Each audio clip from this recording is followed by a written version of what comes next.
Une fois que notre hyperviseur de type 1 Oracle VirtualBox est installé, nous allons passer au téléchargement de GNS3 et de la machine virtuelle de GNS3.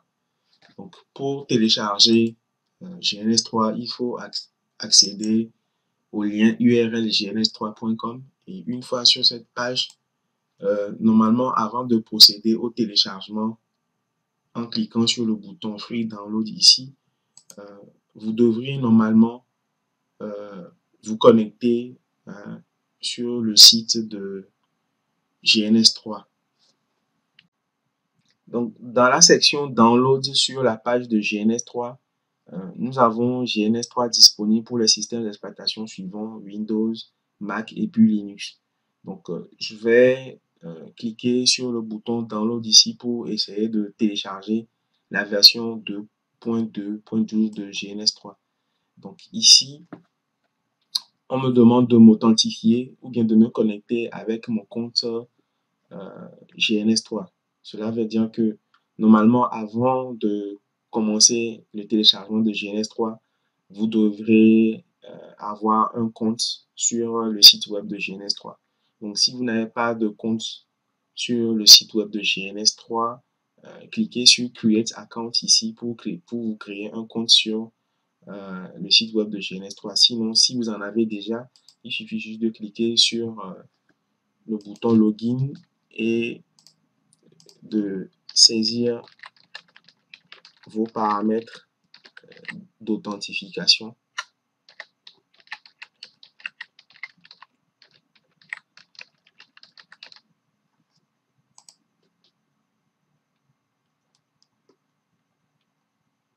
OK. Donc, moi, je me suis déjà connecté avec mon compte sur le site de GNS3 et je vais procéder alors au téléchargement de GNS3 et le téléchargement est en cours.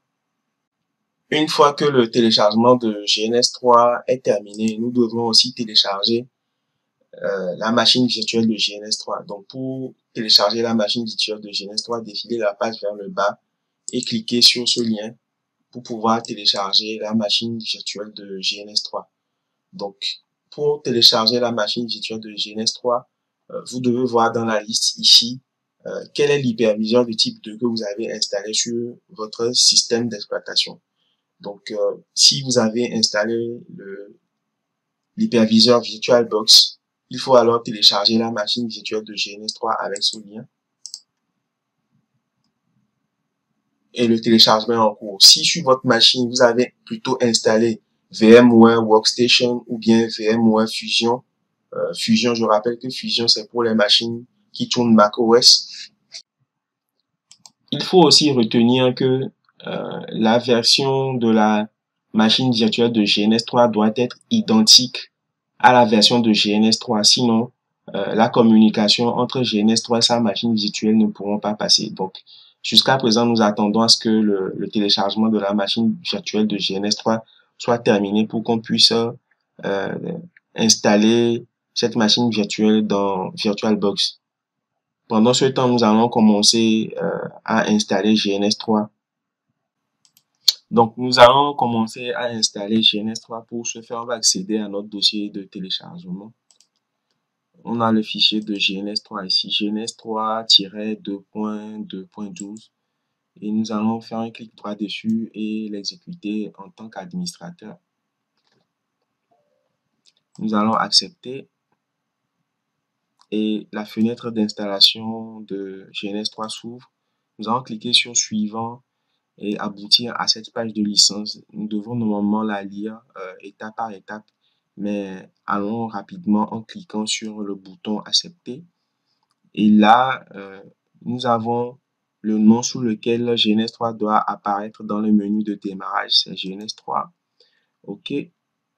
Donc ici, nous avons des options à installer dans GNS3 et cette partie, c'est la partie qui confirme que nous installons une version desktop de GNS3, c'est-à-dire un GNS3 qui peut fonctionner sans tout autant avoir la machine virtuelle. Et ici, nous avons le module WinPip-Cap. En fait, WinPip-Cap, c'est un module logiciel qui permet à GNS3 d'intercepter les paquets TCP/IP sur le réseau virtuel que nous aurons à créer avec le logiciel Wireshark. NPCap est aussi similaire à WinPicap, mais c'est un module logiciel qui est important pour le logiciel Nmap. Nous avons ici le renifleur de paquets Wireshark qui doit être installé. Bon, tous ces paquets, lorsqu'ils sont cochés, doivent normalement, pour la plupart, être installés en ayant une connexion Internet. Mais pour aller vite, ce que nous allons faire, c'est de décocher Wireshark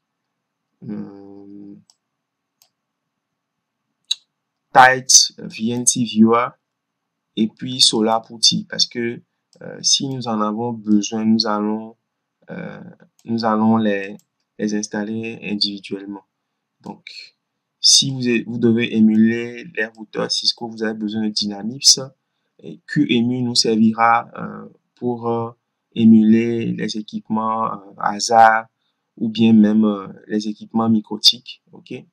VPCS, c'est un module logiciel qui nous permet d'avoir des PC virtuels qu'on peut intégrer dans nos topologies réseau. CPU Limit, en fait, c'est un module logiciel qui permet à GNS3 de contrôler la puissance de calcul de votre ordinateur. Donc, après ça, nous avons Tight VNC Viewer, en fait, qui est un module logiciel qui permet d'avoir des accès distants sur des machines Windows, mais nous n'allons pas l'installer. Viet Viewer aussi, nous n'allons pas l'installer. SolarPutty, nous n'allons pas l'installer parce qu'on va le télécharger individuellement et puis l'installer. Donc, nous allons cliquer sur Suivant. Le dossier d'installation par défaut de GNS3, c'est c:/program files/GNS3. On fait Suivant pour commencer l'installation de GNS3. Donc, pendant ce temps, GNS3 a besoin de Microsoft Visual C++ 2017 pour fonctionner. Donc, il se met à l'installer. Et nous allons attendre que l'installation progresse jusqu'à sa fin. À cette phase de l'installation de GNS3, nous avons la fenêtre d'installation du module logiciel NPCap qui s'affiche à nous. NPCap, je rappelle bien que c'est un module logiciel dont a besoin le logiciel Nmap qui permet de scanner les ports TCP/IP sur un réseau. Donc, on va accepter ici et accepter les paramètres par défaut. Et nous allons cliquer sur Installer pour pouvoir installer NPCap. NPCap étant déjà installé, nous cliquons sur Suivant. Ensuite sur Terminer pour continuer l'installation de GNS3 jusqu'à la fin. Donc, après l'installation de NPCap, nous avons la fenêtre d'installation de ce module logiciel qui permet de gérer l'accélération de matériel Intel. On fait Install pour pouvoir l'installer. Une fois qu'il est fini, on n'a pas besoin de démarrer. On fait Terminer pour finir l'installation de GNS3. Et voilà l'installation de GNS3 qui est terminée. Nous allons cliquer sur le bouton Suivant et on nous demande ici si on aimerait obtenir une licence pour des outils SolarWinds. On va cliquer sur No. On fait Suivant et si on veut, on peut directement démarrer le logiciel GNS3 après sa première installation. Donc, on clique sur Start GNS3 et on fait Finish pour pouvoir démarrer GNS3. Donc, GNS3 ayant terminé son installation a été démarré et dès qu'on démarre pour la première fois GNS3, nous avons cette fenêtre d'assistant ou Setup Wizards qui s'affiche. Donc, nous avons différentes options ici où le premier, c'est Run Appliance in a Virtual Machine, c'est-à-dire nous avons avec cette option la possibilité de démarrer une instance de machine virtuelle depuis la machine virtuelle de GNS3. D'accord? Et pour cette première option, nous avons besoin d'installer la machine virtuelle de GNS3. D'accord.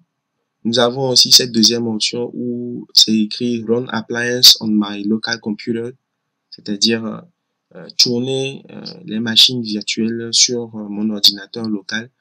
Et cette option est normalement compatible avec les anciennes méthodes qui nous permettent d'émuler les routeurs Cisco sur le PC sans passer par la machine virtuelle de GNS3.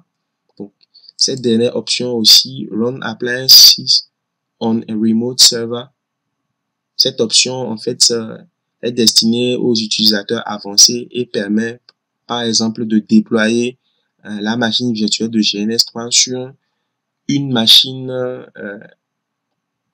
physique dédiée uniquement à cette machine virtuelle et nous pouvons ensuite pointer GNS3 vers l'adresse IP de cette machine distante. Donc pour le moment, nous allons annuler pour explorer l'interface de GNS3. Okay. Nous avons ici la barre de titre et en bas ici, nous avons la barre de menu, menu fichier, édition, affichage, outils et puis aide. Donc tout juste en bas de la barre de menu, nous avons la barre d'outils. Et ici, nous avons aussi une autre barre d'outils qui nous permet d'intégrer par exemple des équipements, de faire des liaisons, d'intégrer des machines, etc., etc. Et ici, ce bouton qui nous permet de créer des liens. D'accord? Dans cette partie, c'est l'espace de travail et cette partie est vide pour le moment parce que nous n'avons pas encore commencé à créer un projet dans GNS3. Ici, nous avons la partie Server Summary où nous avons un résumé de la consommation des ressources de notre ordinateur. Donc actuellement, je suis à une consommation de 23,2% de mon processeur et 41,2 ou bien 3% de ma mémoire RAM. Ce qui est normal parce que je suis en train de faire tourner plusieurs applications qui consomment beaucoup la quantité de la mémoire RAM. Donc, nous allons poursuivre après avec l'installation de la machine virtuelle de GNS3 dans VirtualBox.